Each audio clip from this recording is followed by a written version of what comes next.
Salam sejahtera bagi kita semua. Saya mahasiswi dari Universitas Islam Kalimantan, Muhammad Arsyad Al-Banjari, Banjarmasin, jurusan Teknik Sipil. Nama saya Monika Cesaria Hutapea dengan NPM 19640173 dengan dosen pengajar Bapak Adi Surya STMT, mata kuliah pengairan pasang surut. Dan pasang surut untuk irigasi. Irigasi berasal dari istilah irrigate dalam bahasa Belanda atau irrigation dalam bahasa Inggris. Irigasi dapat diartikan sebagai suatu usaha yang dilakukan untuk mendapatkan air dari sumber daya guna keperluan pertanian, mengalirkan dan membagikan air secara teratur, dan setelah digunakan dapat pula dibuang kembali. Irigasi adalah usaha penyediaan, pengaturan, dan pembuangan air irigasi untuk menunjang pertanian yang jenisnya meliputi irigasi permukaan, irigasi rawa, irigasi air bawah tanah, irigasi pompa, irigasi tambak. Jenis-jenis irigasi yang pertama, irigasi permukaan.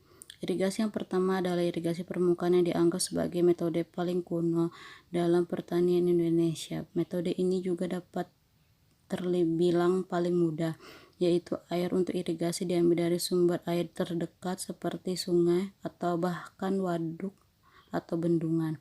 Untuk bisa mengalir lahan dari sumber air tersebut digunakan pipa yang cukup panjang. Metode ini mengharuskan posisi sumber air lebih tinggi dari lahan agar air bisa mengalir sebagai sifat air yang hanya bisa mengalir dari tempat tinggi ke tempat yang lebih rendah.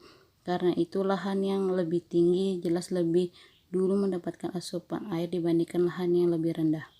Irigasi bawah permukaan berbeda dengan sebelumnya. Pengairan atau irigasi bawah permukaan lebih fokus pada air di bawah tanah, seperti namanya. Karena itulah pipa yang digunakan tidak seperti irigasi permukaan yang berada di atas tanah, namun ditanam di bawah tanah dan menuju langsung ke akar tanaman. Artinya, air yang dialirkan ini lebih menyasar pada akar tanaman. Dari akar nantinya air bisa disalurkan ke semua bagian tanaman secara menyeluruh dan akar bisa makin kuat. Yang ketiga, irigasi dengan pancaran. Untuk irigasi yang satu ini terbilang lebih modern dibandingkan dua irigasi di atas, karena memang baru ditemukan belakangan. Sesuai namanya, irigasi dengan pancaran ini menggunakan alat seperti pancuran yang kemudian menyemburkan air di lahan pertanian. Karena menggunakan pancaran atau pancuran, maka penyebaran airnya lebih menyeluruh layaknya hujan.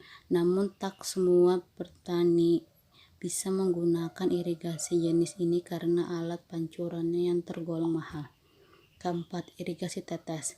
Irigasi tetes ini mirip dengan irigasi bawah permukaan, namun keluarnya air tidak memancur melainkan berupa tetesan saja dan langsung mengarah ke akar. Tujuan dari irigasi tetes ini adalah agar tak banyak air yang terbuang percuma dan tak perlu membasahi lahan. Selain itu, irigasi jenis ini lebih efisien dan pastinya hemat air. Irigasi jenis ini cocok untuk tanaman pada awal-awal masa pertumbuhan.